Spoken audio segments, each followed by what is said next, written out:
I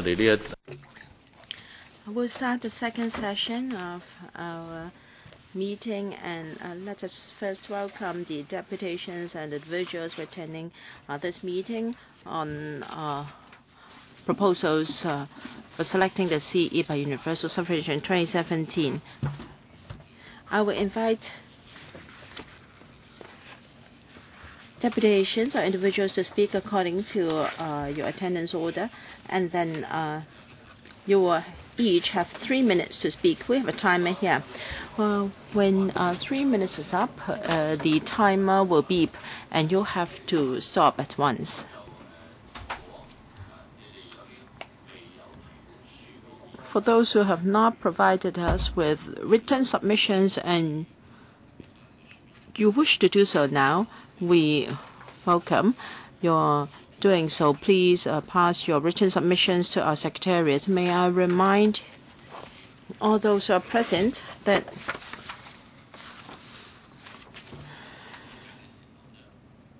when you make representations, you are not covered by the safeguards and exemptions under the Electoral Powers and Privileges Ordinance, and the same applies to your written submissions.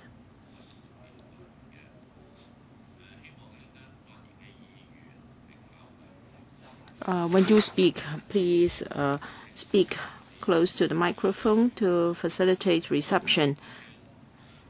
If you wish to tune into a different language, please wear the earpiece. Channel 1 is Cantonese, Channel 2 English, Channel 3 Putonghua.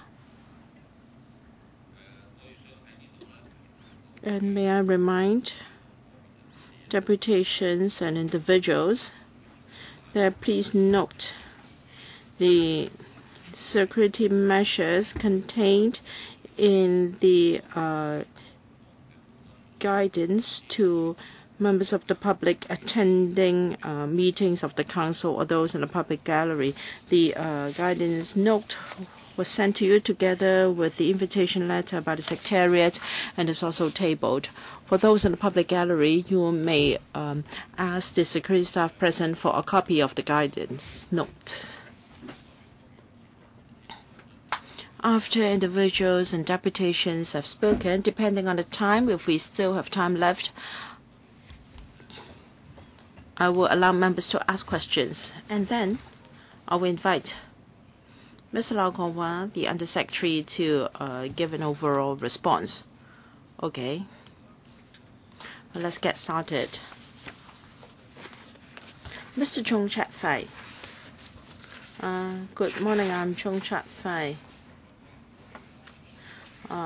Since the handover, most people in Hong Kong would like to elect our own CE by one person, one vote. Finally, the chance has arrived, and we have the proposals from the administration so that under the framework of the NPC decision made on the 31st of August, we can select our own CE. 5 million eligible voters in Hong Kong will be able to elect their own CE, and the proposals are reasonable, and our constitutional system is an important cornerstone of Hong Kong.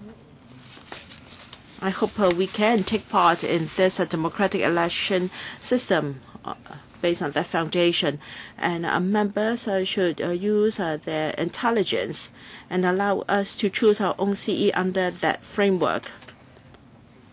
I hope there won't be too much political bickering, wasting our time. Let's focus on livelihood issues, spend more time on livelihood issues so that Hong Kong can continue to progress. Don't let our political bickering to stall our development so that our competitors may overtake us. Mr. So, thank you, Chairman. First, I am for supporting these proposals because Hong Kong is not a country. We are just a special administrative region under China. Our universal suffrage must be implemented according to the basic law. Any proposals that contradict the basic law will cause us to come to stalemate, and that will cause things to regress. So everything must be done in accordance with the basic law. It is impossible for the central authorities to appoint someone who has no communication with it and resisting all its decisions. This will cause everyone in Hong Kong to lose. Even the Great Wall was not built in one day. Compared with the British colonial days, the governor's power was like God. So you can see that back then there was no democracy at all, not to mention election of Hong Kong's leader. The first CE was returned by that 800-member EC, but now 1,200 members in the nomination committee will nominate candidates. They represent elites of different sectors. If you call this not representative of Hong Kong, how can we find another body which is representative of Hong Kong? Democratic development takes time. You cannot achieve things overnight. If we do not make a big step forward, then there can be no election of the CE by one person, one vote, which is the wish of most people in Hong Kong. Ms. Cynthia Kwok. I believe it is the common wish of the majority of Hong Kong to have universal suffrage for election of the CE. The proposals are reasonable, legitimate, and lawful, and it's also in line with the actual circumstances of Hong Kong. Thank you. Mr. Wei-Man, Chairman and members of the subcommittee. Election of the CE by one person, one vote is the common wish of most people in Hong Kong. The proposals by the government is constitutional, reasonable, legitimate, and in line with the situation in Hong Kong. The nomination procedures under the proposals are fair and just and democratic. Any democratic system would take time to develop. Compared with the 1,200-strong EC, selection of the CE by universal suffrage is a major step forward. And we should not set aside the decision made by the NPCSC on the 1st of August. We must listen to the wish of the majority of the community. We should not allow our personal interests to prevail over the welfare of 7 million people in Hong Kong. Whether we are talking about the pro-establishment members or Democrats, they should shoulder this responsibility put on them by history. They should listen to the wish of the people of Hong Kong and endorse the political proposals so that we can make a step forward. All voters will have the right to vote, and this is genuine universal suffrage. We can only have universal suffrage by making this critical step. And then we can continue to improve the system in the light of the actual situation in Hong Kong. Thank you. Mr. Fulo Yuan. Well, every country has its own laws and regulations. The basic law is our mini constitution. If there is anyone who deliberately block the proposals, then they are not acting in accordance with the law. We should ask the NPCSC to interpret the basic laws so that we can have universal suffrage, so that we can select our own CE in a democratic manner. The 28 governors in Hong Kong were all appointed by the Queen. In the UK, there was never any democratic election, and therefore we must grasp this chance which only comes once in a lifetime, so that we can select a CE who is patriotic and who loves Hong Kong, so that Hong Kong can continue to prosper and develop. support the SLG to govern Hong Kong in accordance with the law and to adhere strictly to the basic law and the 831 decision by NPCSC so that we can select the CE by universal suffrage in 2013 so that the CE can be returned by one person, one vote, and we can mark history. It is only by so doing that we can make a historic milestone to ensure that we can realize the dream of selecting the CE by universal suffrage. According to some surveys, we only need 5 more votes to get the proposals passed. I have designed a slogan for members' information.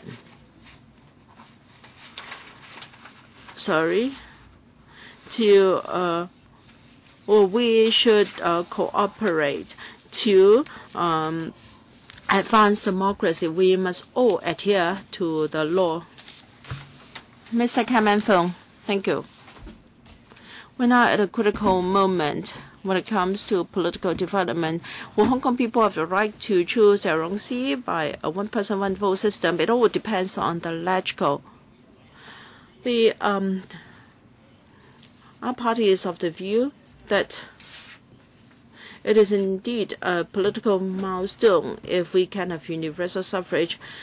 Democracy is about empowerment of the people. The New People's Party certainly support the passage of the proposals.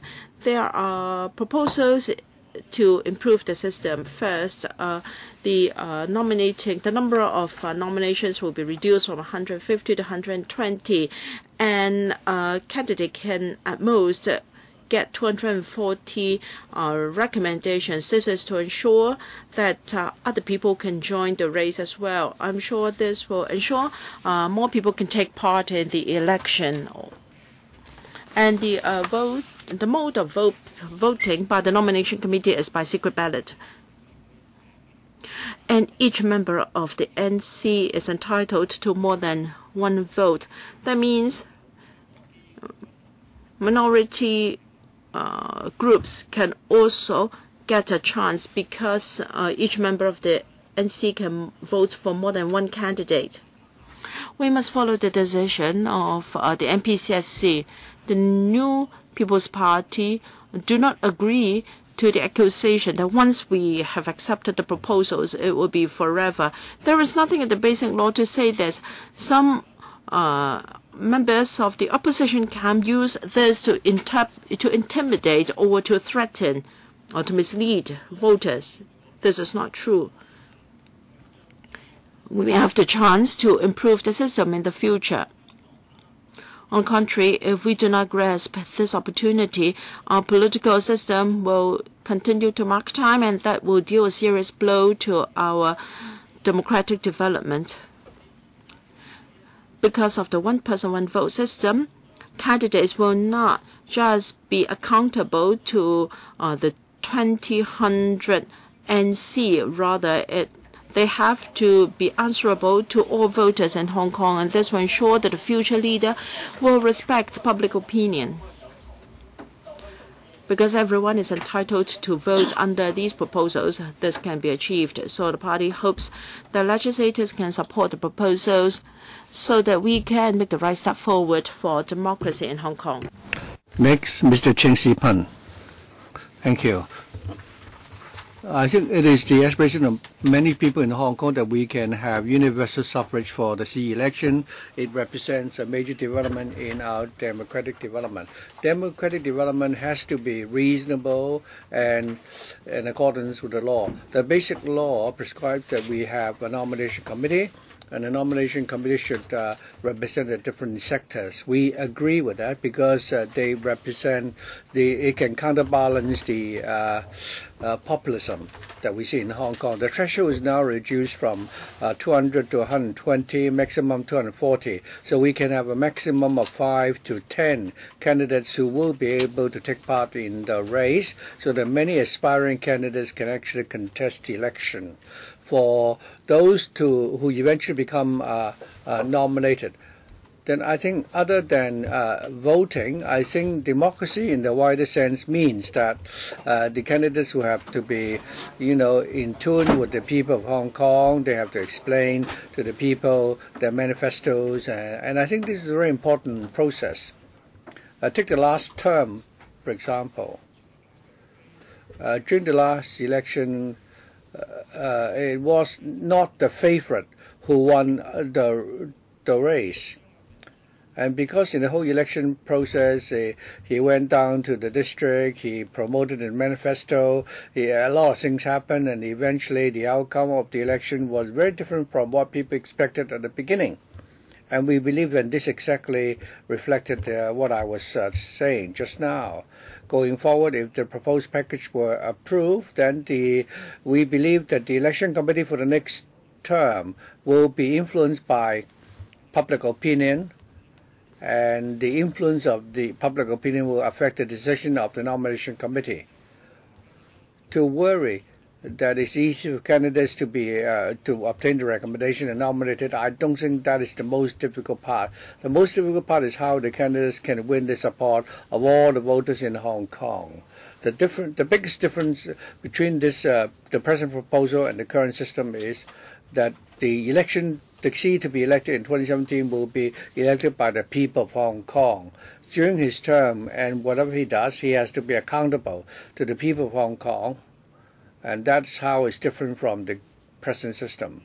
I therefore am very much in favor of the present proposal, although this may not be the perfect option, or at least it is an improvement over the current system, and I think we should support it. Finally, I believe that if we have a choice, that's better than having no choice at all. For all the voters in Hong Kong to elect the CE is certainly better than for the CE to be elected by the 1,200 people. So in 2017, I hope we can approve the system so that the approval proposal that all of us can choose the CE. Next, the People's Party. The new People's Party agree and recommends that all electrical members approve the proposal for the election of CE, because the proposal is already very lenient, and even those from honourable members from the Democratic camp will have the chance to participate in the election and stand a chance of winning the election. All the candidates in the CE election, you only need to obtain, the recommendation of 120 members of the nomination committee, and then you'll be able to join the race. So in other words, there can be a maximum of 10 candidates, and when it comes to nomination, each member of the nomination committee can only nominate 10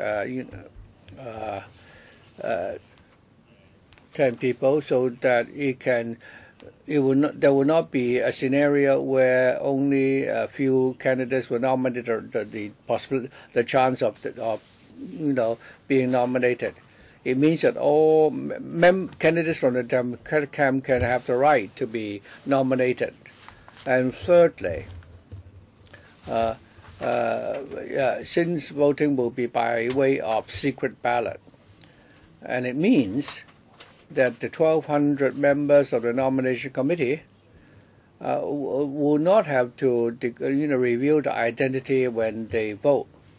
So amongst the 1,200 members, I certainly believe that some of the members of the nomination committee will support candidates from the Pan-Democratic camp. It depends really on whether or not members from the Pan-Democratic camp are willing to contest the election and serve the people of Hong Kong. Under the framework of the decision by the NPCSC made in August 31st last year, the New People's Party support this pragmatic proposal. We hope that in 2017 we will be able to allow the 5 million voters of Hong Kong to elect the new CE for Hong Kong. Next, Mr. Yip Ka-ming. Thank you. I'm Yip Ka-ming. First of all, I must, say that I support the 830, proposal that all the voters in Hong Kong can elect CE. we never had a chance to participate in universal suffrage, but for the next term, all the eligible voters in Hong Kong will be able to vote for the CE of Hong Kong, and I think that is already a major milestone. And many people talk about having to pocket this proposal, and once we pocket it, we'll pocket it for life. I don't think we should continue with such arguments. In any political development, we cannot achieve things overnight. We have to do things in an orderly and progressive manner. We need to constantly make reviews. I don't believe that any system can remain unchanged forever. Some deputations already said that originally we have 400 people. Now we have 1,200 people on an election committee. So I don't think we should say that we'll have to pocket the present package forever. And also, I'd like to say that there are many people in Hong Kong who are saying that they want to have universal suffrage, and I hope the honourable members will not vote against the present proposal. Most importantly, I hope everyone will support the proposal so that we will be able to have the CE returned by universal suffrage. Mr. Long Kalun, Chairman, the suggestions I'm going to make now are made according to the basic law and is compatible with the decision of the MPCSC and also compatible with international standards of free election. When I first made this proposal on the 17th of December at the public hearing by the Foreign Affairs Commission of the British Parliament, and it was actually made before the consulted document was launched.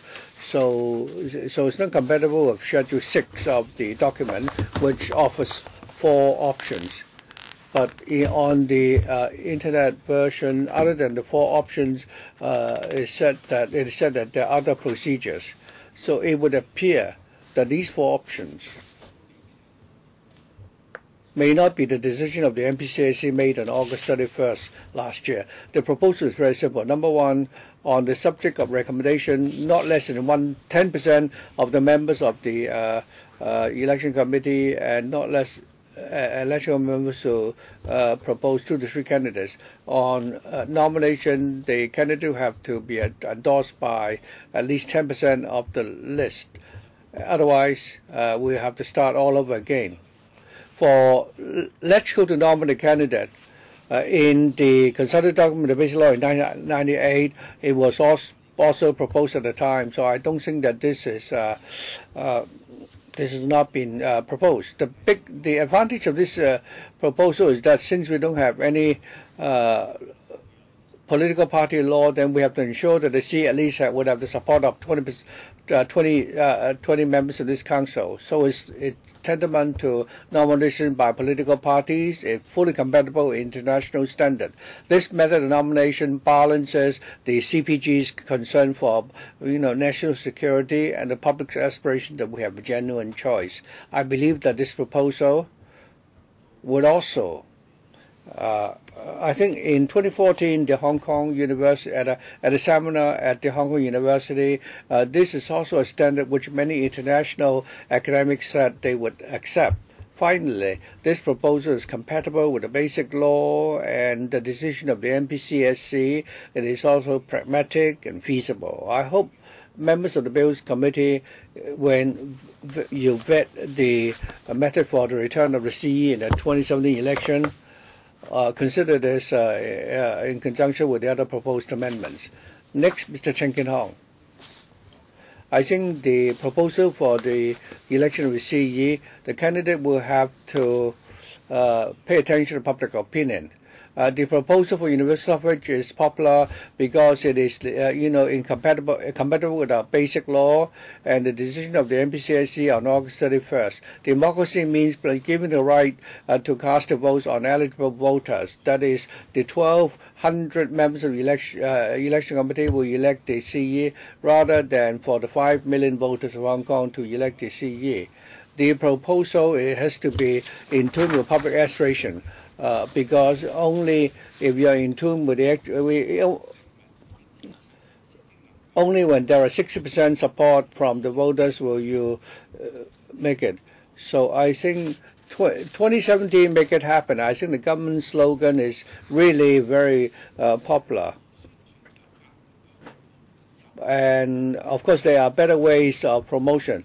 Mr. Cheng Yi wrote an article saying that there's room for enhancement for the government officials when they promote the package. So it is legitimate for government to promote democracy, and of course the government should be supported. Why do we need to pay attention to public opinion? Because only I think we need to uphold the principle of balanced participation in basic law. Only stability can ensure that we can implement the most democratic package. Public opinion want steady and orderly development, and that we have to bear in mind the interests of Hong Kong and our country. We have to the proposal for the return of CE election year by universal suffrage reflects exactly that spirit. First of all, the Hong Kong Star Fire Network Association I'd like to urge electoral members to really come forward and express your support for the proposal for political reform. We like to advise the members of the pan-democratic camp to really understand reality. I hope the moderate members from the pan-democratic camp will follow the mainstream public opinion and approve the proposal for political reform. And together with all members of council, support the proposal and promote this proposal so that we can implement political reform which is compatible with the circumstances of Hong Kong. Next, Mr. Chen Chung-kit. Thank you. And honorable members,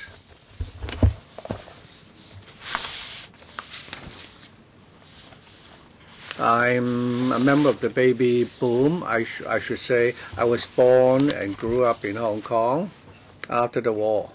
Of course, we've not gone through the period of war. We always hear our older generation telling us about the sad stories they experienced during the Japanese occupation of Hong Kong. Now, of course, if we do not have national integrity, if we do not have a strong government, in fact, there won't be any good times for the people, for any Chinese person. So national security is the responsibility of every citizen. And safeguarding and defending our national security and governance in accordance with law are very important. I think our political reform has now reached a crucial stage for Chinese people. In our development over the last few decades, and when Hong Kong was a colony over the last few decades, we always hear all kinds of public opinion which really hurt our national pride. But our country is developing every day. Indeed, we have the confidence that we can actually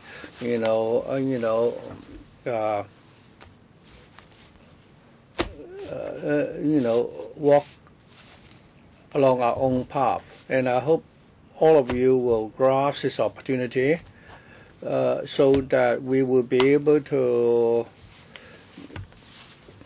allow our political reform to move forward. I've heard some people saying that we cannot pocket, for example, a counterfeit note. But I can tell you that the US dollar, although we no longer have the gold standard, but it's still, genuine money. Same for the renminbi. If it is done in accordance to the law, I think the people of Hong Kong, the people of China has a confidence that eventually the renminbi will be on par with the greenback that is 1 for 1. And nobody would have imagined 20 years ago that the renminbi would be so popular. So I hope honourable members will really give us a chance. Next, Mr. Fong Chung Yao. Thank you. I hope that we'll be able to elect the CE by a one-man, one-vote system, and I believe that is the aspiration of the majority of the people in Hong Kong, especially those of us who are preoccupied with our work every day, those of us who have worked hard for decades. We only know how to work hard. We're not very articulate persons, and for the silent majority like us,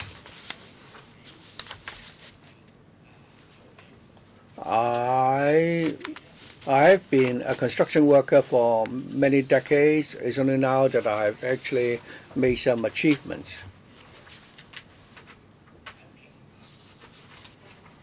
In the course of our daily conversation, most of the workers, especially the contractors or the bosses, they all believe that all of us need to be practical.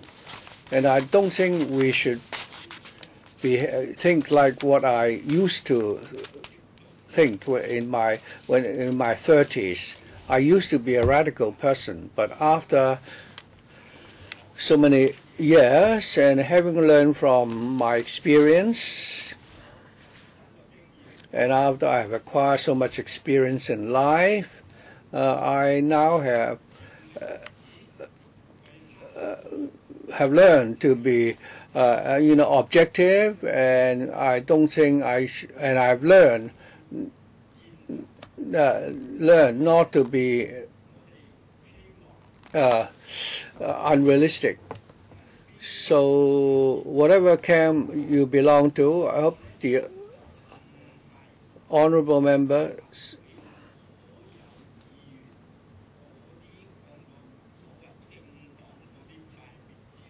I don't belong to any of the political parties myself. I'm just an ordinary member of the public. I'm not a very articulate person. I'm a senior citizen. For those of us who are over 60, we also have many electoral members who are also over 60. I hope you would really consider the proposal from a practical perspective so that we can, in the light of the actual circumstances of Hong Kong, fight for political development step by step, rather than trying to achieve your objective overnight. And if you cannot achieve your objective, you would oppose the package. Mr. Lau Kawa, I represent the Hong Kong Chinese Chamber of Commerce. The Hong Kong Chinese Chamber of Commerce supports the proposal for the selection of CE by universal suffrage because we believe it is compatible with the Basic Law and the MPCSC decision made on August 31st. It provides a legitimate and reasonable mechanism for the election of the CE. I hope electoral members will support this proposal. And regarding the composition of the nomination committee, we agree that it should continue to have 1,200 people coming from the 4 sectors and the 38 subsectors. We believe that this composition has worked well in Hong Kong over the years, and it is also widely accepted by different sectors of our community. It also satisfies the principle of balanced participation.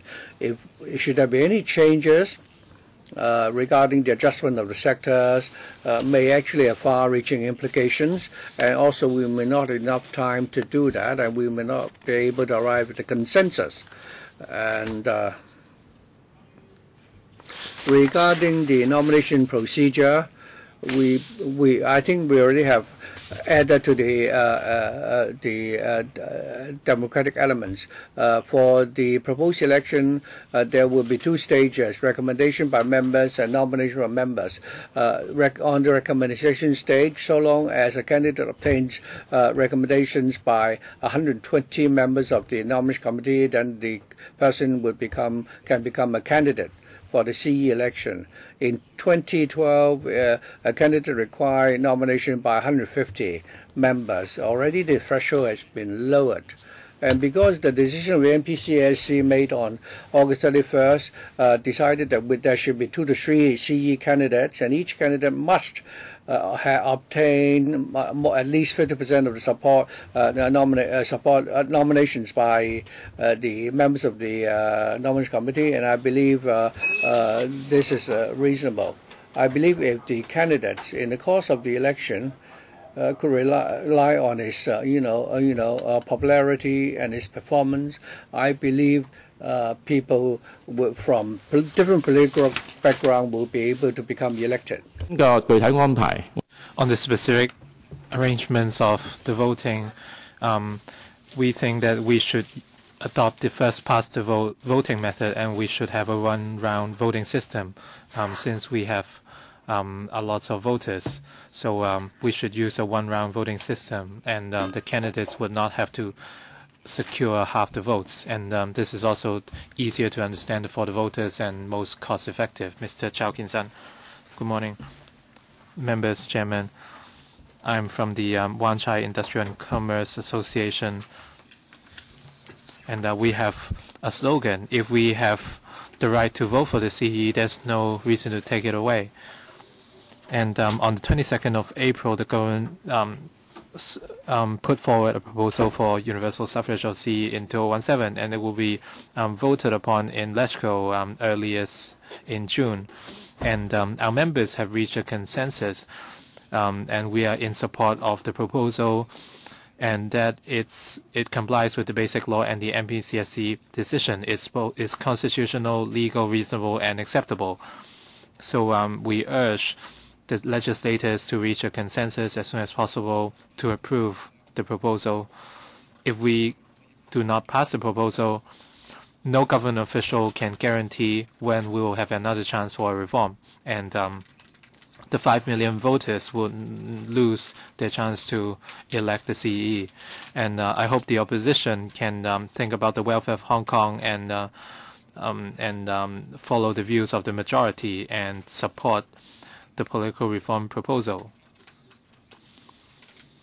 The opposition has been accusing the current proposal as fake universal suffrage. But if we are to follow the opposition's proposal, Hong Kong will pay a dear price, and there would be social riots and even casualties. When we look at the black Americans in the 1960s, there were a lot of riots and loss of lives. And we can see that democracy takes time, and we cannot achieve the ultimate goal immediately. If the opposition camp insists on their views, there might be a repeat of the legal Occupy movement and bring in grave losses to Hong Kong's economy as well as the business environment of Hong Kong. Right now, the current proposal by the Hong Kong government, 2017, Make It Happen, is a great step forward, and the voting system can be further refined in the future. If we can implement one person, one vote through optimization without paying a dear price, why can't the opposition camp take it on board first? We should be pragmatic and reasonable as we implement universal suffrage so that we can safeguard the prosperity and business environment of Hong Kong as well as our international reputation. We hope that the opposition can sit down with the accountable government officials and discuss in a reasonable manner the way forward. You shouldn't oppose it for the sake of it. We should think about the welfare of Hong Kong. Mr. Chair Long, I represent the Social Community Association of Hong Kong. We have more than 400 member organizations. And we've done more than 300 consultation sessions, and the consensus is that this proposal is acceptable. It complies with the basic law. It complies with the principle of gradual and orderly implementation, and it represents broad interests in the election of the chief executive, and the 5 million eligible voters can have a say. So in any way, this is better than the existing practice. According to the basic law, it's not according to Article 45, 43, and so on. A lot of provisions under Article 43 of the basic law. The chief executive represents the Hong Kong SAR, and it's held accountable to both the central government and Hong Kong. And the candidate must be 40 years or over. It must be a Chinese national without the right of abode in another country. And according to Article 45, and the nominating committee is broadly representative. And according to the consultation document, that's the nominating committee we are referring to. And the reason for putting it down on paper is to have a consensus in Hong Kong. We should secure the opinion of the majority, and as such, we have to obtain approval from 2/3 of the legislators before we can move on to the next stage and appointment by the central government. So hereby I urge the legislators to thoroughly understand the spirit of the basic law. And we should take it on board first and implement universal suffrage in 2017. Raymond Wong just left, and his recent banners have tried to promote independence of Hong Kong. Please don't do anything like that. We should move forward. If we are stuck, we will. We are going to have the same stipulations. We are going to face the same barriers. So why don't we? It would be stupid not to take it on board first. So it's very important to communicate with the central authorities. Mr. Lin Kwang Sing. Thank you, Chairman. I'm speaking for myself.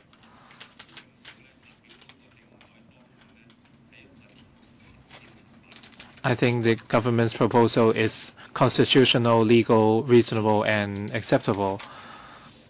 I hope the proposal can be passed so that the 5 million voters in Hong Kong can choose the CE by one person, one vote. Myself and my family will then be eligible, and we will have a chance to choose our chief executive. We don't want to lose this privilege, and as such, I'm in full support of the proposal. Mr. Wong Kam Pui. Thank you, Chairman. First of all, the government proposal shared on the 22nd of April is legal, constitutional, and reasonable. I hope we all pay more attention to our social development instead of wasting our time on political struggles. In the last few years, Hong Kong has lagged behind in many ways other cities in China and Asia. If we are to catch up and improve, Hong Kong must achieve greater harmony in the future. And as such, we have to implement political reform as soon as possible. One of the deputations was late. He's here now, Mr. Lam Chun. I had to take care of a funeral, and as such, I'm a little late. My apologies.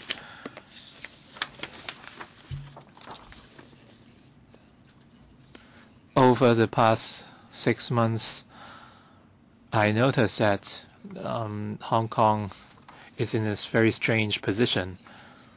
We seem to have a so-called shadow chief executive, and we have people like Mr. Robert Chow and Tong Chi-hua.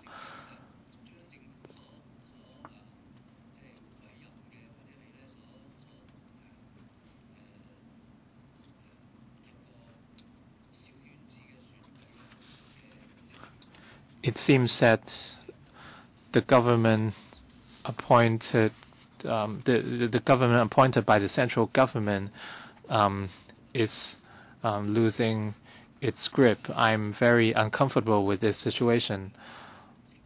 Why are we seeing this situation in Hong Kong?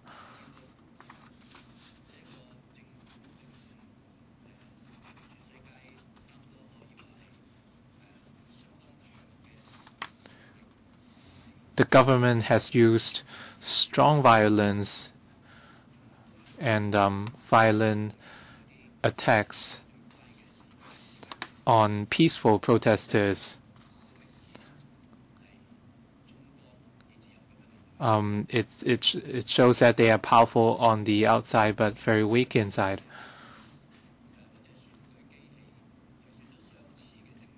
Why are we going to elect the next term government with the same propaganda machine? This is my fear.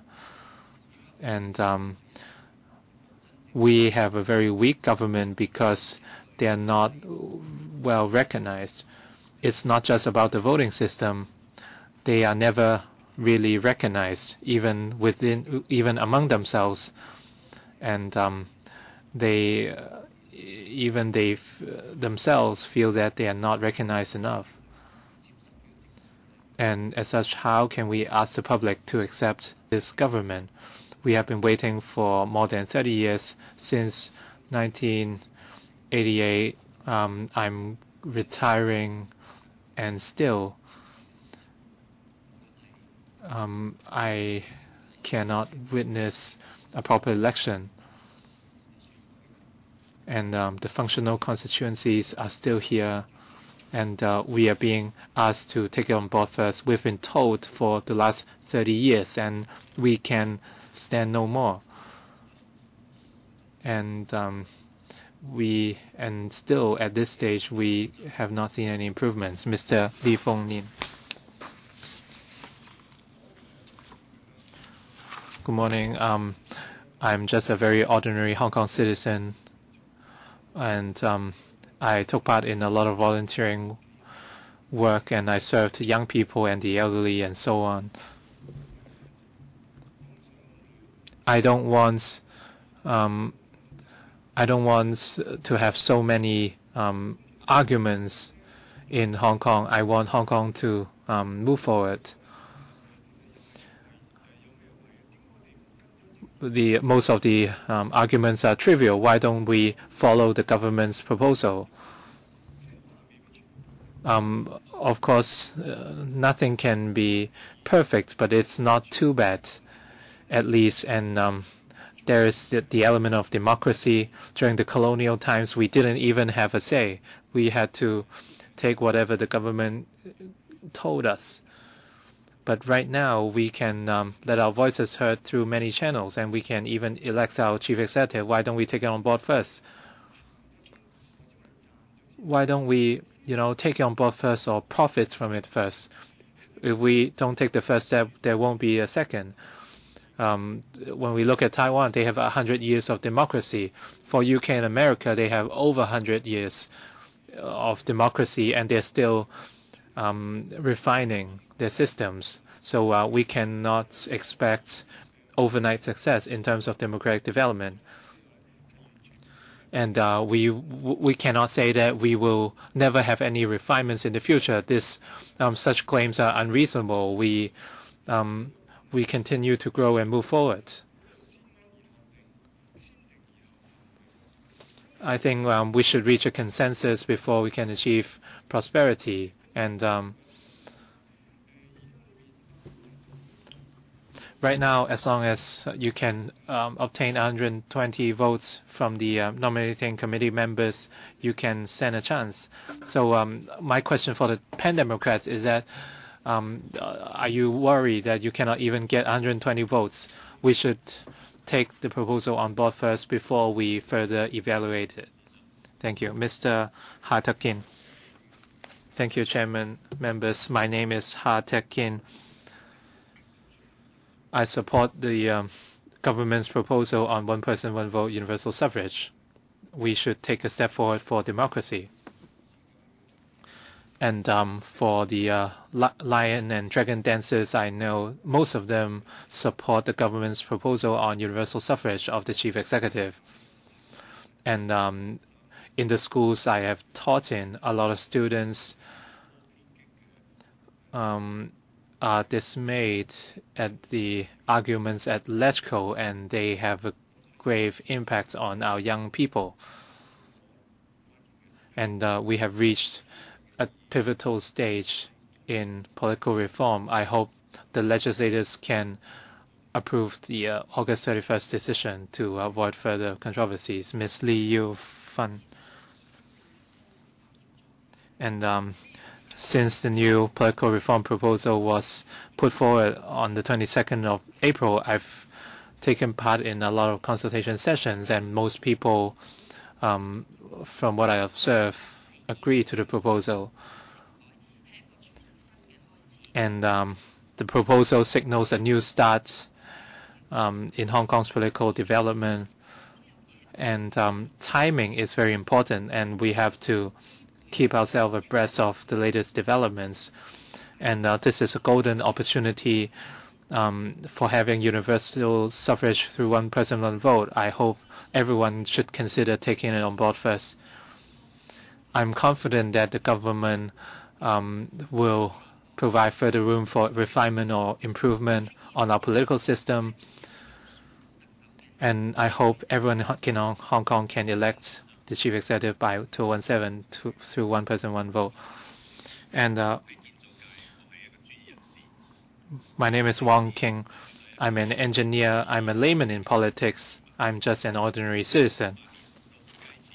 And from 1989 till the handover in 1997, under the colonial times, I could only identify the governors on TV. I could only identify governors like Wilson or Chris Patten. I had no chance to know who they are.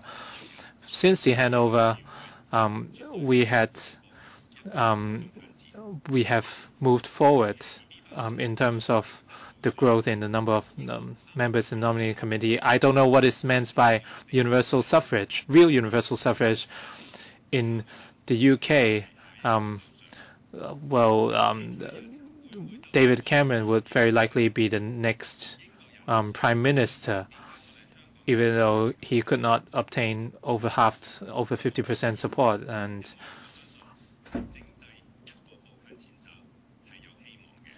I see hope in our political system. We should adopt a gradual manner. If Pan Democrats want to if they think that this proposal is not perfect, they should give us their reasons. And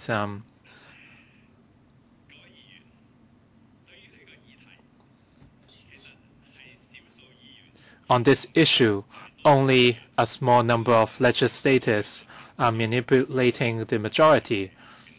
And of course, you have the right to say so, and it shows that Hong Kong has the element of democracy. But I urge you to put down your personal interests and think about the welfare of the majority instead. You should cast a wise vote on political reform. During the Occupy movement, I worried about the students. I hope they can go home and not further affect Hong Kong's economy. Some people say that it was a peaceful movement, and this I cannot agree, because there were a lot of violent incidents, and I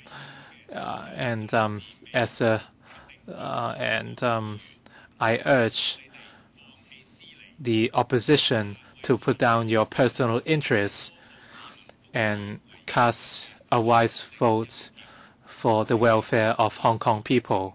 Please support the political reform proposal. Mr. Lee Kai-pan. Thank you. I'm a university student from Kowloon, and I support the proposals. Would they be in the media or other sources? I observe that the focus is not on whether 831 decision should be passed.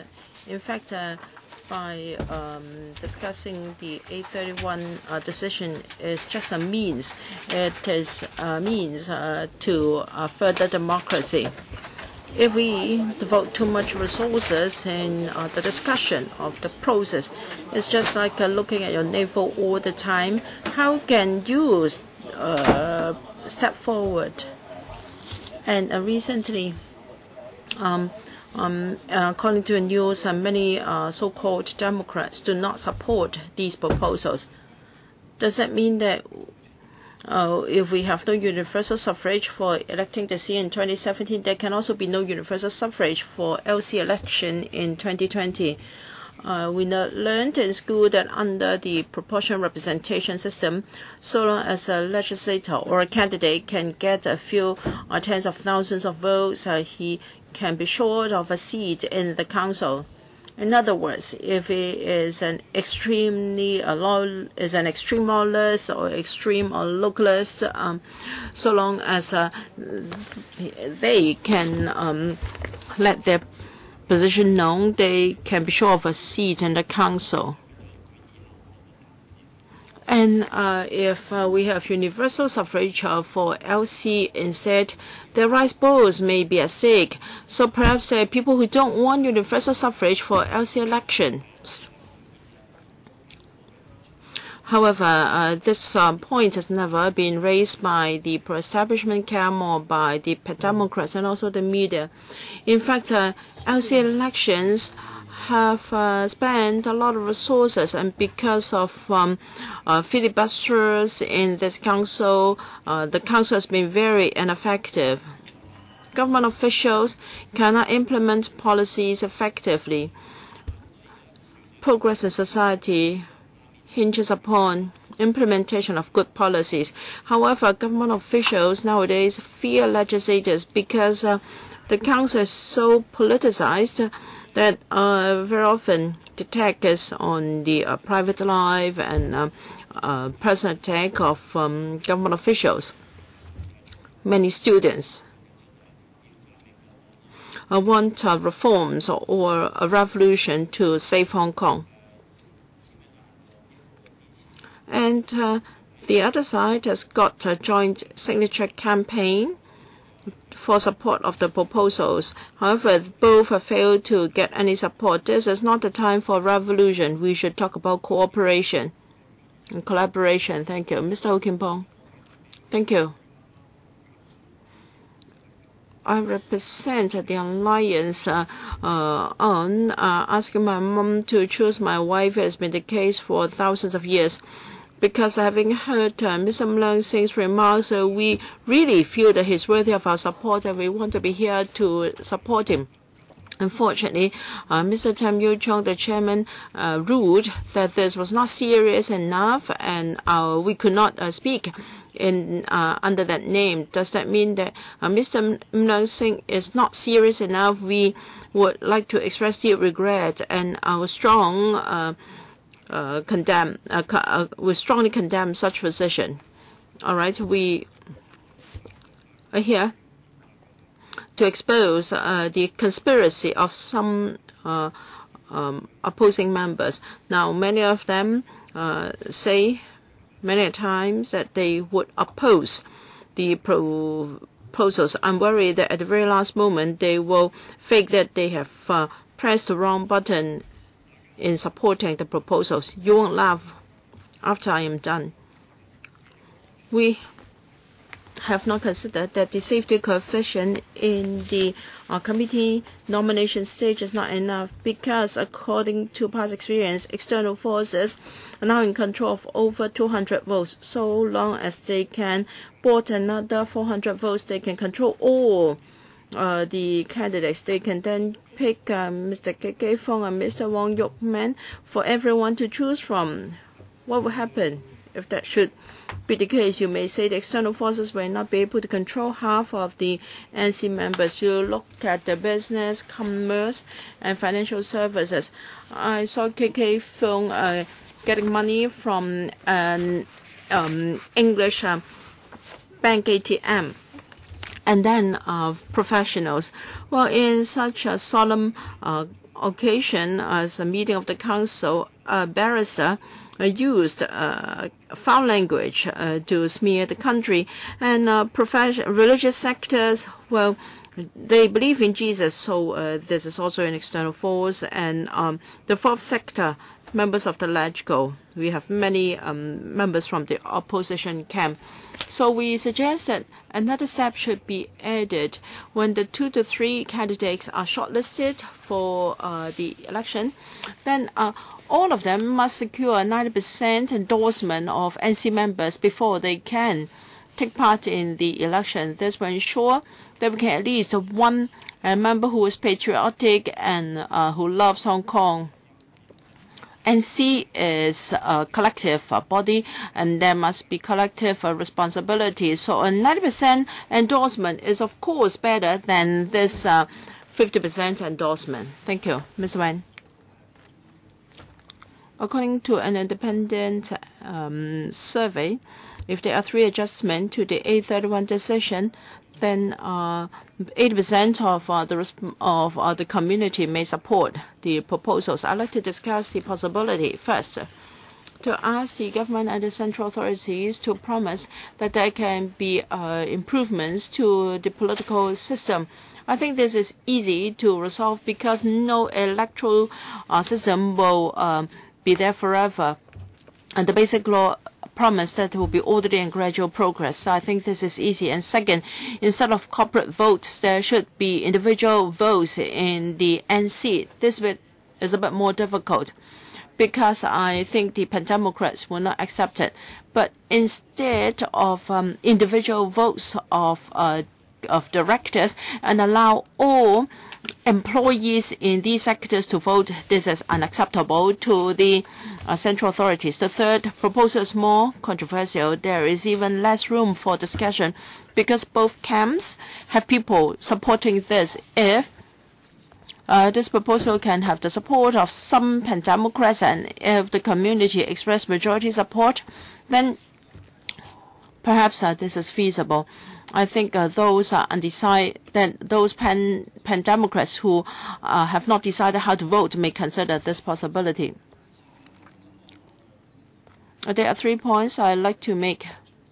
First, regarding the committee nomination, many people thought that 2 to 3 votes can be cast to decide who can join the race, but now it is 2 to n votes. I think this is desirable, so that we can have 2 to 3 candidates with that are more acceptable to the NC, and they must pass the 50% threshold. That means these candidates are acceptable to the majority of the NC members. I appreciate this arrangement. Second, the CE election will be done by a first-past-the-post system. I beg to differ. In a Taiwan election, Chen Shui-bian got 38% of the vote. However, he did not get the support of many Taiwanese, and that brewed trouble for his governance. So we should not spend too much resources on this system. Perhaps in the first round, voters should indicate their second preference. This is easy. In fact, in many countries, they have a second round of voting to ensure that the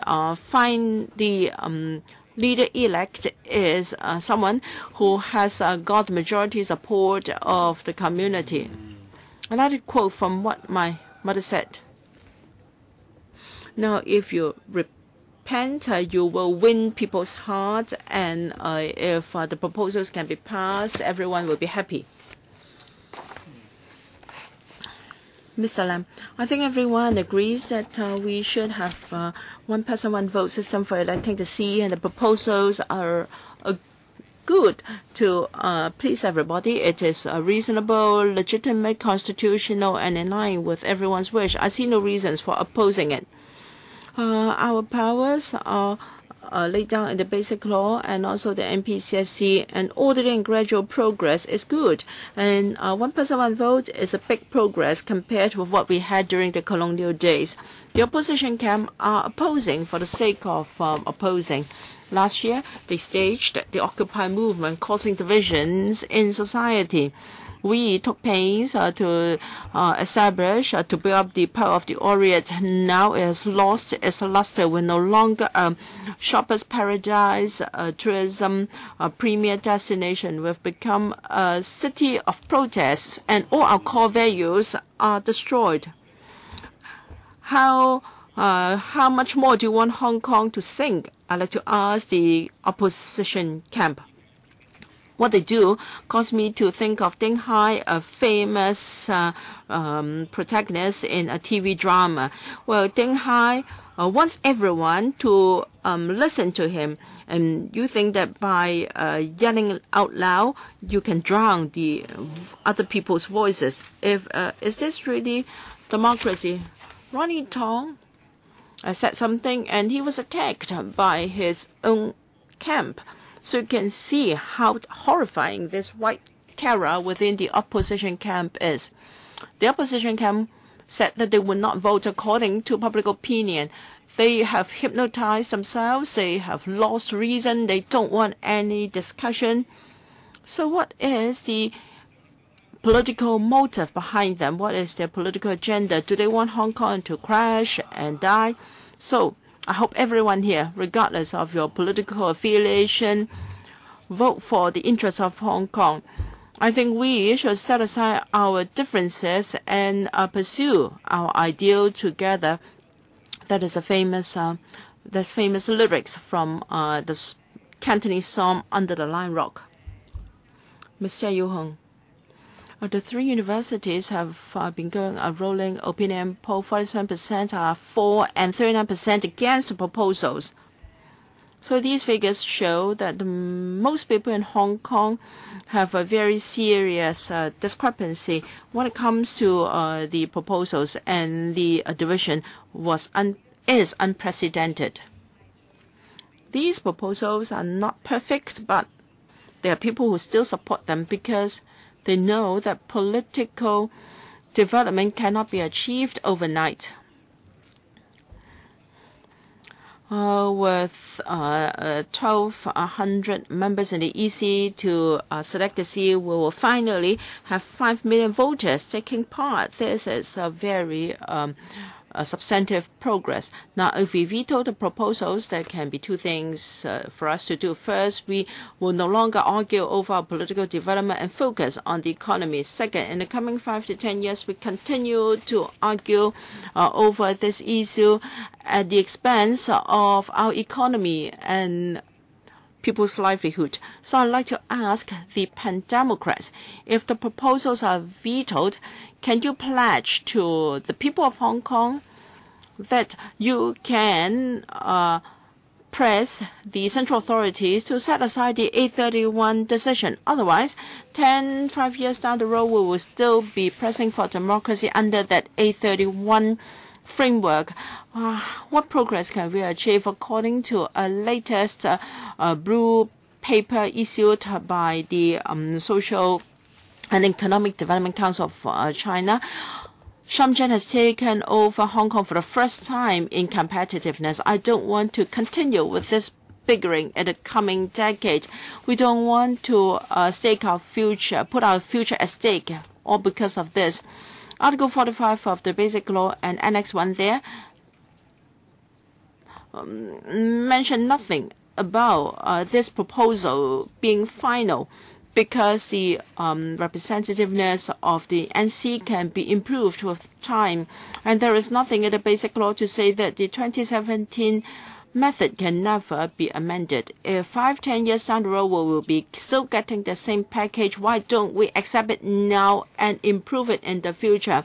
This is really progressive package we should consider. Lastly, I'd like to urge all legislators, you should cast your votes according to the future of Hong Kong, not for your own stance.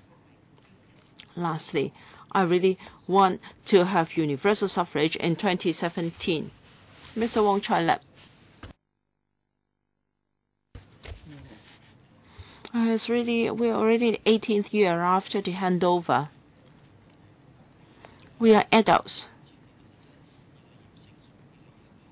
And yet our political development becomes more and more mature. There are too many emotional slogans being chanted.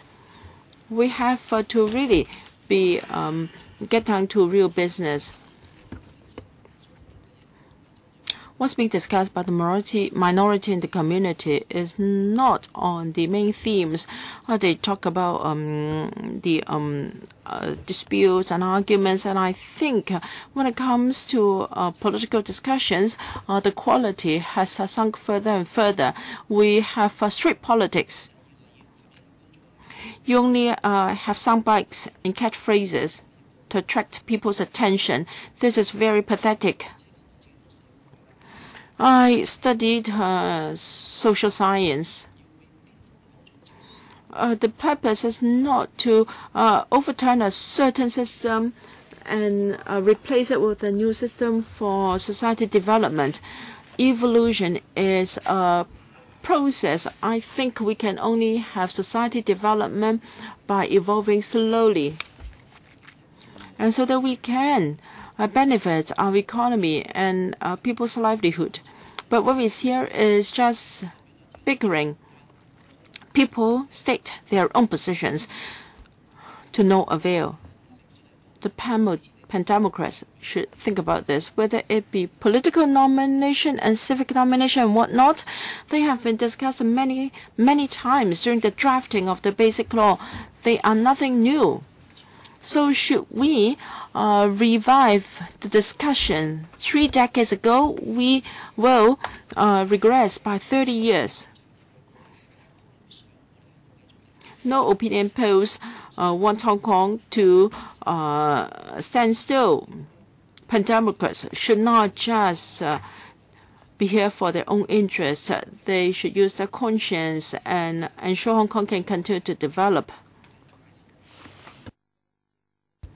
They should help Hong Kong to step forward. We must remember lessons in history.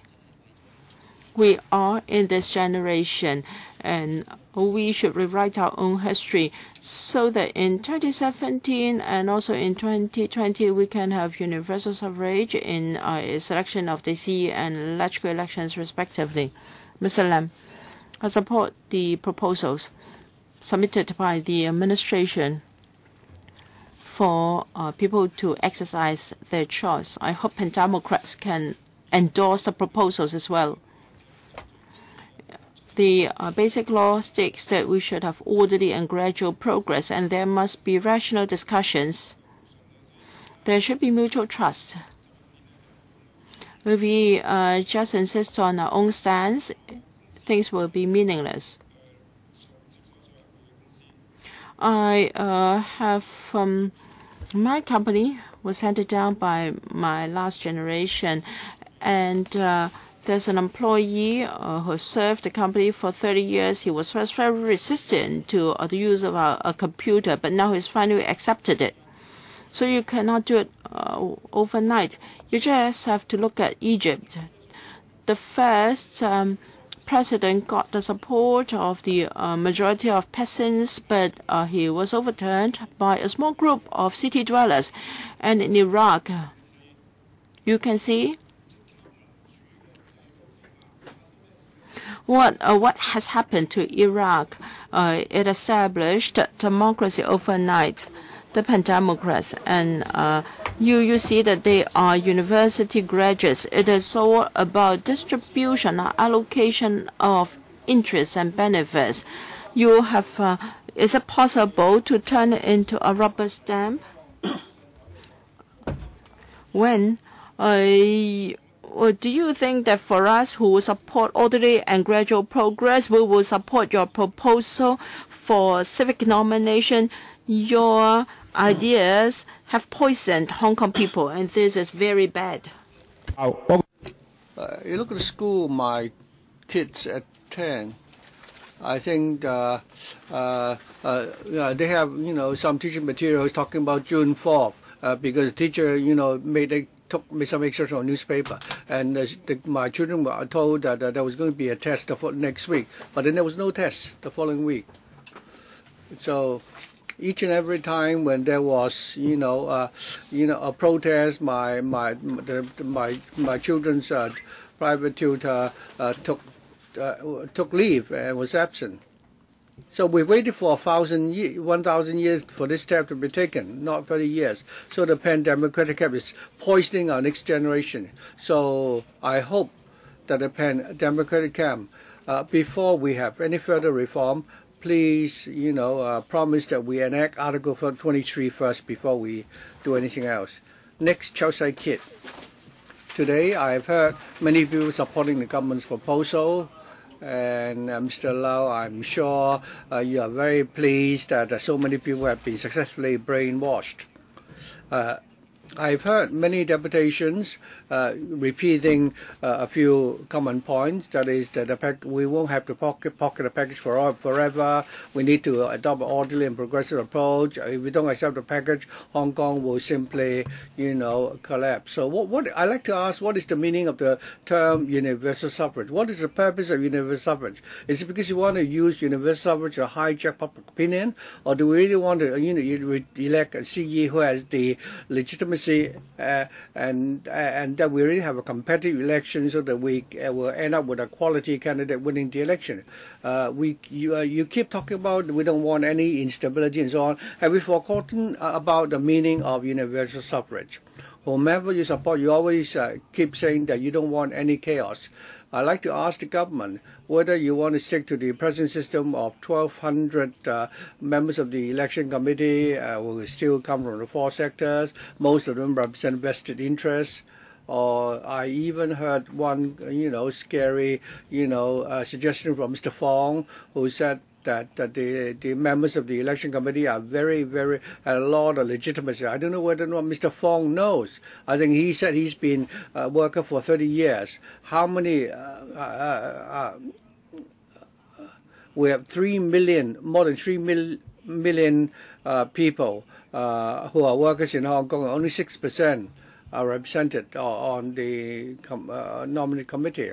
So therefore, we would like to make a statement.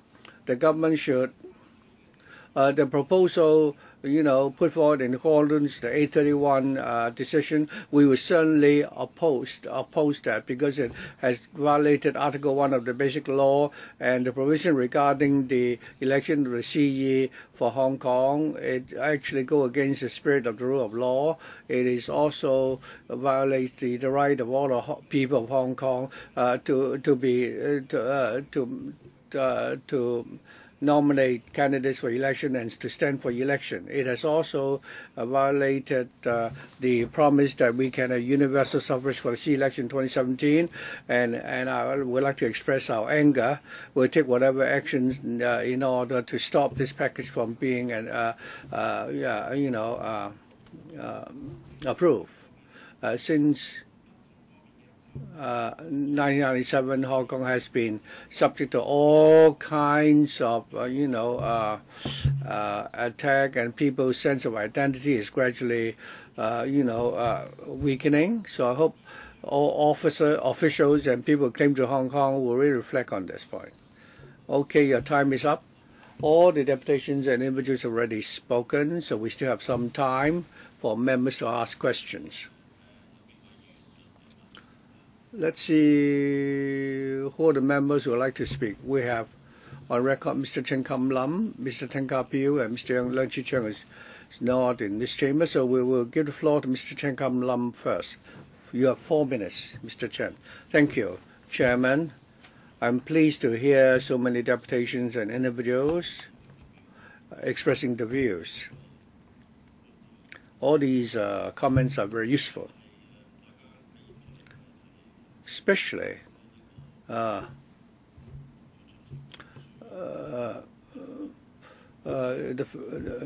that all of us agree, many of us agree that democratic development has to be achieved in an orderly and progressive manner, and that we should constantly enhance the system in the light of circumstances. Of course, many of you, some of you speak for and others against the proposal. I respect that all of us should have an independent mind. Those who support political reform shouldn't be labeled as people who have been brainwashed. What about those who object political reform? Have you also been brainwashed? When we want to develop a democratic system, shouldn't we do so in accordance with the law and our Constitution? Or is it the case that we don't need to, comply with the basic law and come up with a different arrangement? Of course, that's not possible. In Hong Kong, we go by the rule of law. We have been successful because over the years, that has been our core value, namely that we have to do everything in accordance with law. We abide by the spirit of the rule of law. Otherwise, we would not have actually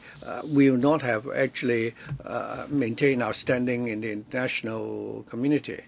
Well, I've heard some comments today saying that our government and our CE do not genuinely have any legitimacy. I hope the people of our community should really, think about this. That is, in every aspect of life in Hong Kong, everything is done in accordance with the basic law. Even our CE, who is not returned by universal suffrage, he still was elected in accordance with the provisions of the basic law. He certainly has a legitimate status.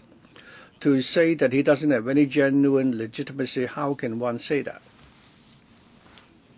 I therefore hope that those people should really understand the basic law and learn that in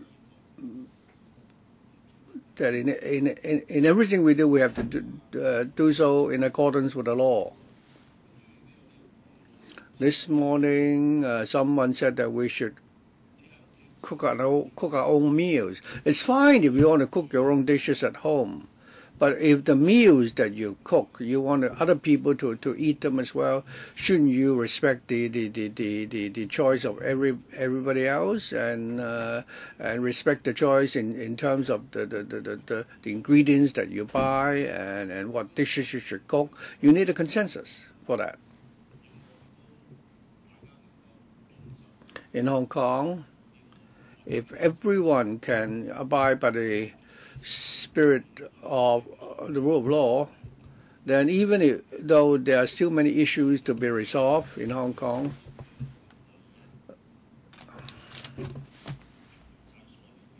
but I don't think one or two persons should make decisions that would affect everybody in Hong Kong.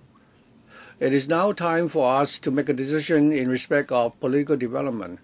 Such, any proposal should not be tailor-made for any particular person, but it has to be fair and reasonable. Any other questions? None? In that case, I'd like to invite the Undersecretary, Mr. Lau Kong Wah, to give a global response. Thank you, Chairman. I'd like to also thank the deputations and individuals for coming here to give us your comments.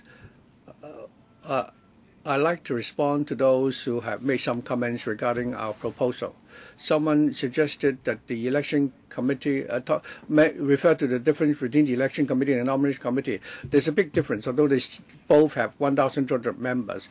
The election committee in the past both have the right to make nominations and to elect the candidate. The nomination committee in future will only be making nominations. The right to elect the CE will be entrusted into the hands of the 5 million voters. And this is a big difference, and it's also a major improvement. I truly believe that the 5 million eligible voters are looking forward to that moment. If today we veto the proposal, we will have to go back to the arrangement whereby the 1,200 members of the election committee can both nominate and also elect the CE. And we don't want to see this again. So we want our political system to take a major step forward. Secondly, the question of enhancement. After we have put forward our proposal, we noticed that there are people in our community who support and those who are against our proposal, and we respect both such opinion. Some people have put forward, grounds for opposing the proposal. According to Article 7 of the Basic Law, I think this provision allows for the future administration of Hong Kong to, in the light of the circumstances at the time, initiate amendments. So the question of enhancement of the system was already considered at a stage when the basic law was being drafted, and in future this will continue to be the case. So you can therefore, be rest assured. Other than expressing your comments and concerns as to whether or not the proposal will be approved, we're also concerned about all the discord in our society.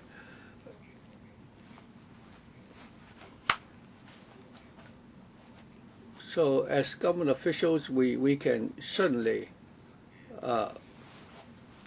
feel that as accountable officers within the government, we really look forward to the proposal being approved.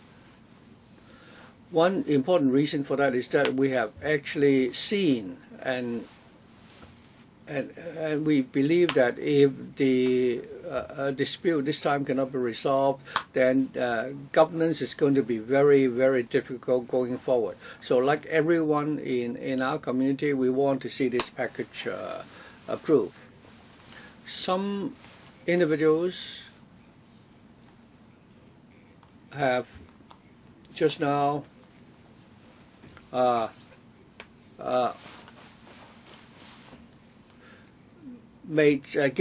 given some advice and expressed their thoughts to those electoral members who are about to veto this package. For example, some said that we've been waiting for this package for such a long time already, and that they should be given a chance.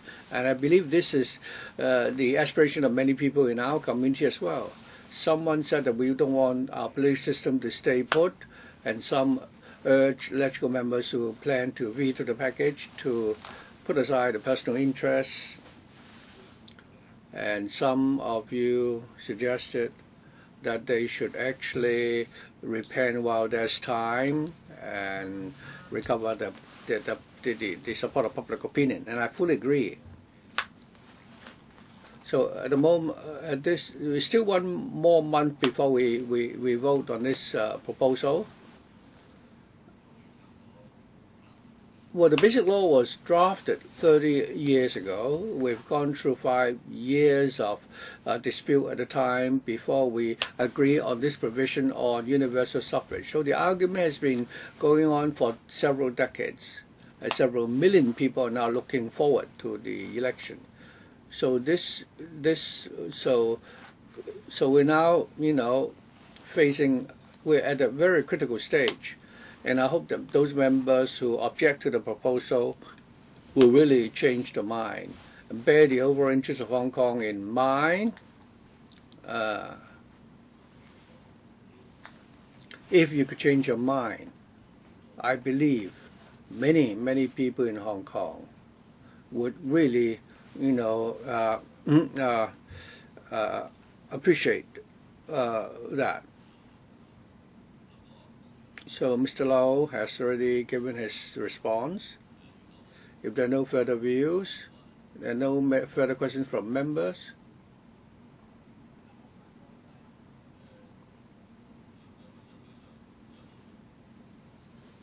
We have two gentlemen who would like to make a supplement. I'll give you 1 minute each. Mr. Wong King.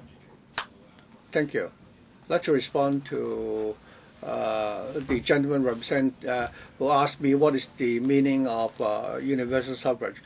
I think the answer from myself and my son will be the same. First of all, we want universal suffrage, one man, one vote for the CE election, and secondly, that we must have this in 2017.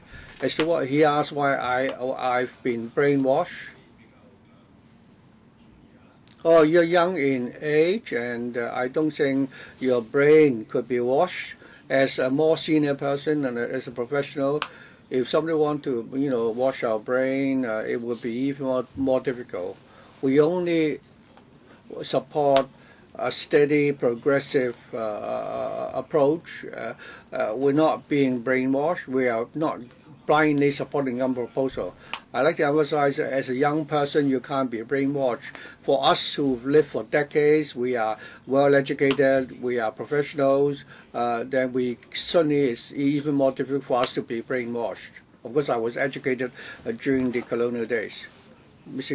But many people who spoke, including Mr. Lau Kong Wah and Mr. Chen Kam Lam, said that the majority of people want to have universal suffrage, and those from the opposition camp should not give up this opportunity.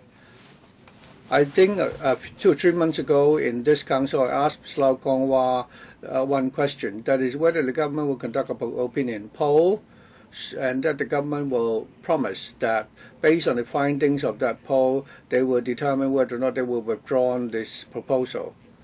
I made a prediction then that the government obviously will not dare to do this because the government kept telling us that the majority of people are in support of the government's proposal. And I think this is a big lie. The polls conducted by the 3 universities and all the findings indicated there is no majority supporting the government's proposal. The government is simply repeating this lie, packaging this undemocratic package, by way of a lie. Mr. Charles Mok, Chairman. I have heard, first of all, I'd like to thank the individuals and deputations for coming here on a Saturday morning to express their views. First of all, I find it very strange that still many people are still saying that the majority of the people of Hong Kong are in support of the present proposal under the framework of the NPCAC decision made on August 31. If you look at the findings of many opinion polls, that is not the case. Mr. Hall said that the government should conduct an opinion survey. I don't think we should waste the time asking Mr. Lau whether he would do that because he wouldn't give us that promise. I've also heard some comments, and I'd like to respond.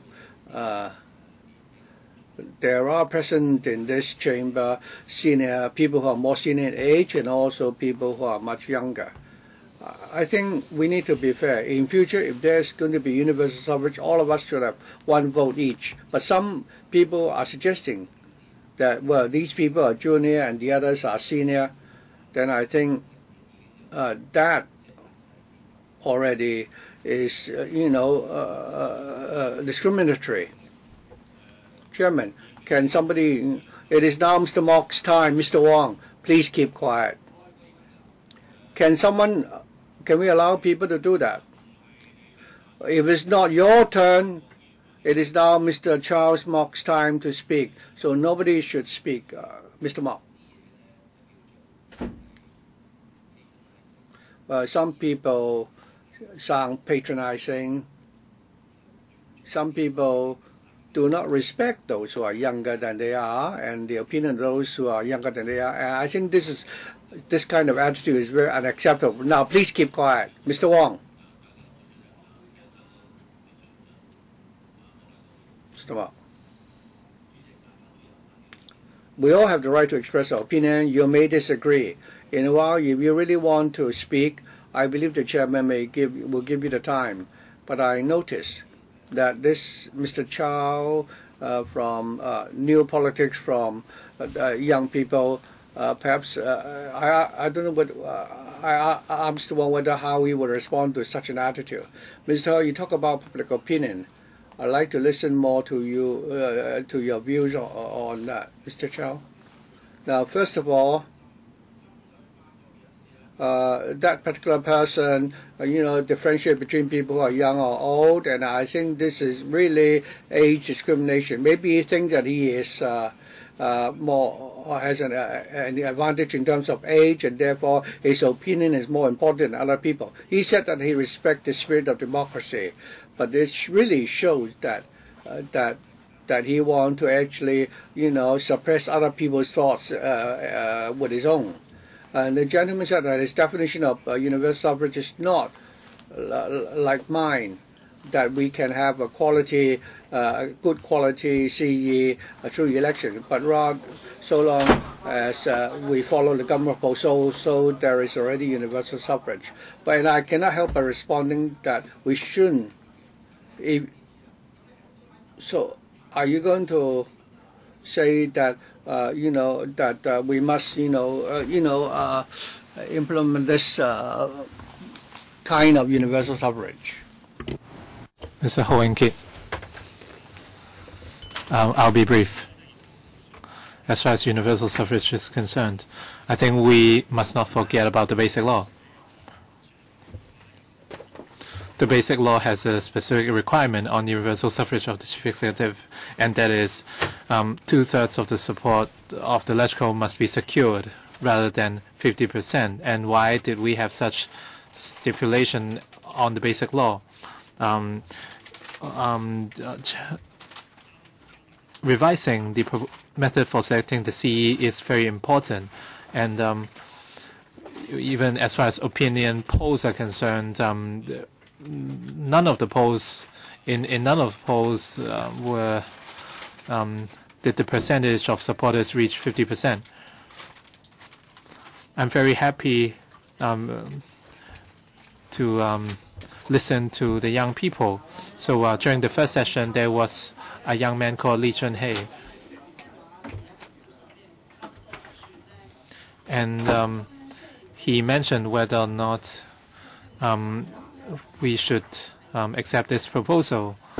When we talk about political reform, it's not just 0 and 1. You cannot just you cannot only accept the perfect version. A lot of things, a lot of issues lie between 0 and 1. And when you look at other countries, and when you look at America, Al Gore lost out in the 2000 presidential election. They all face different restrictions, but Hong Kong is going to take its historical step. This is a very crucial moment. You might expect overnight success, but it just doesn't work in Hong Kong. We are part of China. All along, people are trying to demonize the nominating committee of 1,200 members. We understand that the 1,200 members do not represent more than 3 million people. But the spirit of the Basic Law is that we will have a 3-step process. The public is an important part of the stakeholders, and we do not want socialism in Hong Kong. So as such, we need to have a broadly representative nominating committee, and it has been mentioned twice in the Basic Law, and once under Annex 1 and one under Article 45. Unless you want to amend the Basic Law, which is a difficult thing. And because Hong Kong, we don't want a skewed society, and so the spirit of the proposal is to provide a buffer the spirit of one country, two systems is to preserve the prosperity and political stability of Hong Kong. I think you are asking, you're asking for too much, and you propose civil nomination, which is against the basic law, and you also raised the concept of international standards, which doesn't exist under basic law, and you are now demonizing the nominating committee. This is something I'm very unhappy with. You can introduce reforms, but you cannot have one person, one vote for the nominating committee.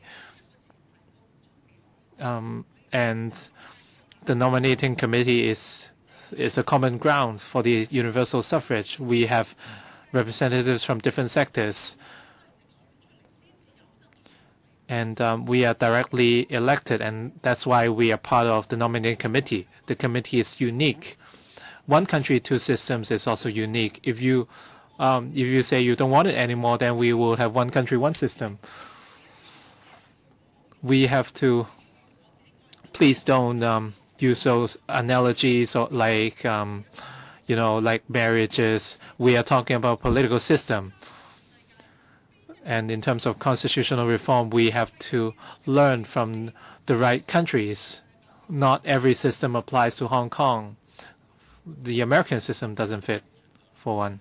Mr. Chen Kem-lam, second round. Any other questions for this first round? If not, Chen Kem-lam, you have 2 minutes for the second round. Chairman,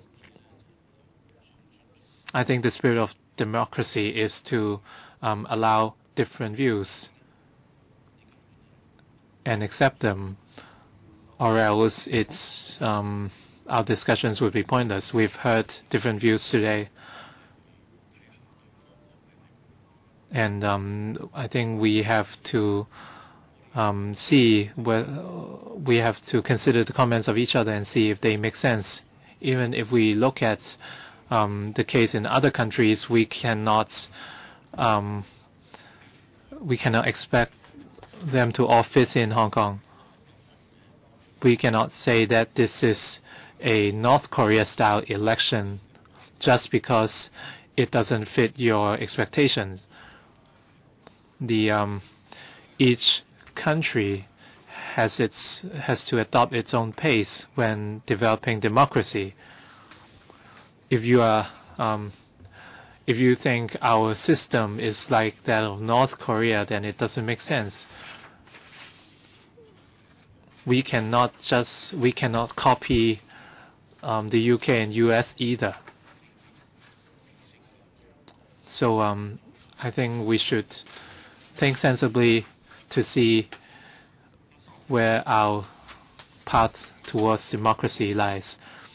The 31st August MPCSC decision aims to develop democracy in Hong Kong in a legal and reasonable manner. And with the right developments, we can safeguard prosperity and economic development. Democracy does not serve to destroy because it doesn't benefit anyone.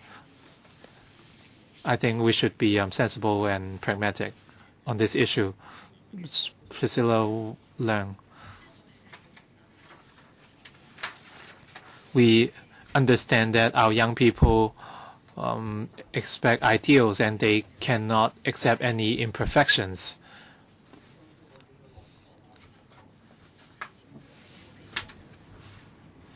But after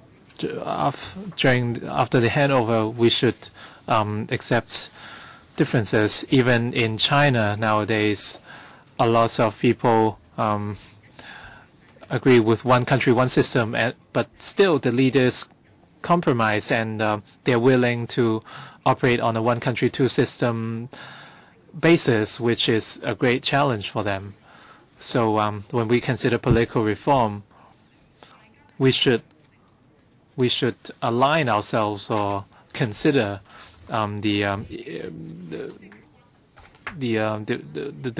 pace of development. I think we did something very wrong last year with Occupy Central.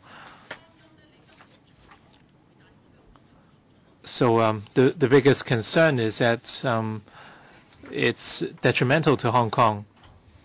Well, we should play safe, and you might say that we are being conservative, but then at least we can play safe. If we should implement it first and refine it later. But if Hong Kong doesn't take its first step, then we can never prove to the world that it doesn't work.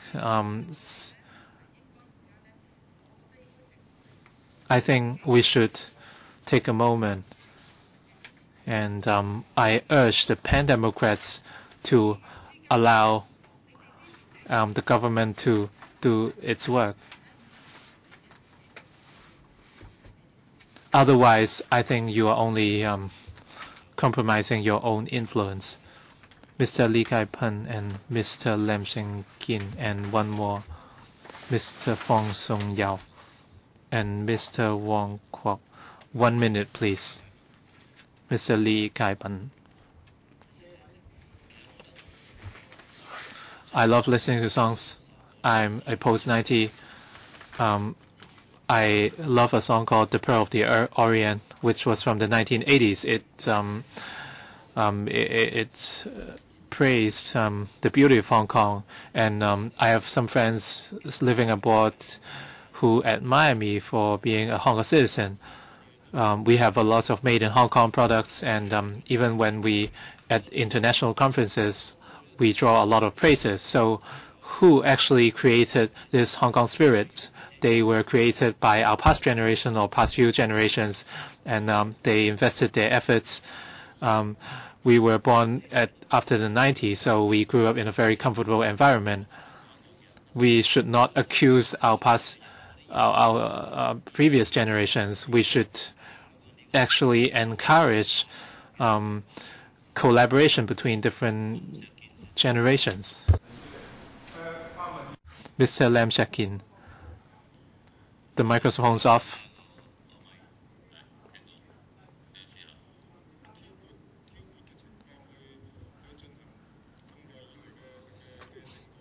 I think all along we have seen a lot of accusations. Just now, Mr. Charles Mok tried to, try to divide us with age discrimination.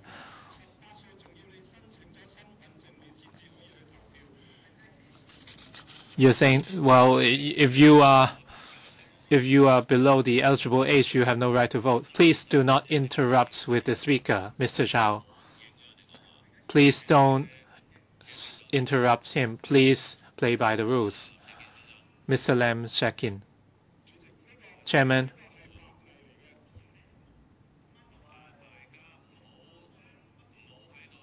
Please don't have a conversation among yourselves.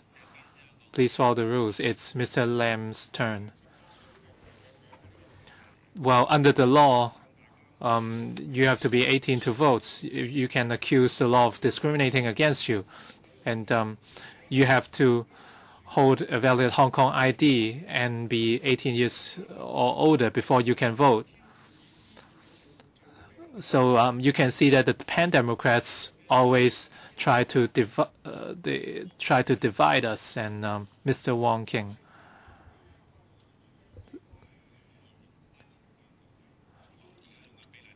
Hong Kong has a proportional parliamentary system, and I have a son who is 11, and he's not allowed to do it. I'm not sure if this is discrimination. And I think when I talked about respect, I was referring to respect towards more senior people, and I'd like to challenge Mr. Charles Mok.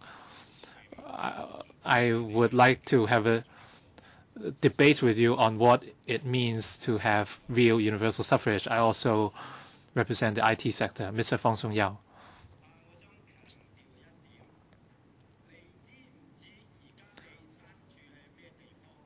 Do you know where you are living in? You are not living in America or Canada or UK. You are living in Hong Kong, and you are a Hong Kong citizen. Hong Kong is a special administration administrative region in the People's Republic of China, and as such, any political reform proposal must comply with the PRC Constitution as well as the Basic Law. Your line of thinking must comply with such.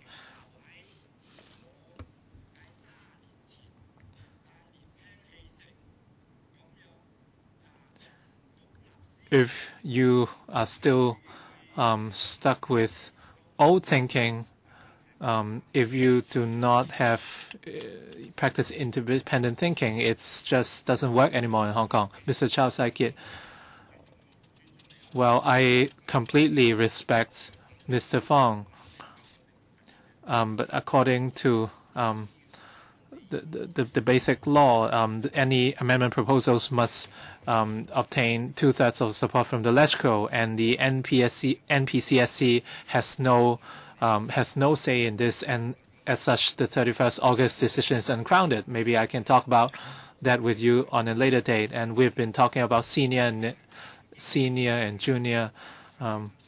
We talked about the election in UK, and a 20-year-old university student became a member of the parliament, which is the youngest ever, and it was a miracle. So I think we should all think about why we won't allow such voices in Hong Kong. Mr. Charles Mok, 2 minutes, please. I just want to respond to what Dr. Priscilla Leung said.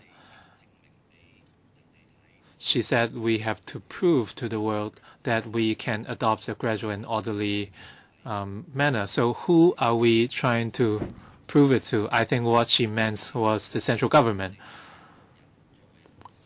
I think as a Hong Kong citizen or even a Chinese, we should face our conscience.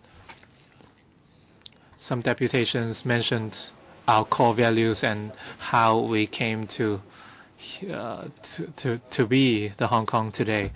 I think our core values can be reflected by our respect to the June 4th incident, and yes, the Chinese government is still arresting people, and under the regime, I think we have nothing to prove to Beijing, but we have something to prove to ourselves. We have an obligation to our future generations, and we have an obligation to the place we so dearly love.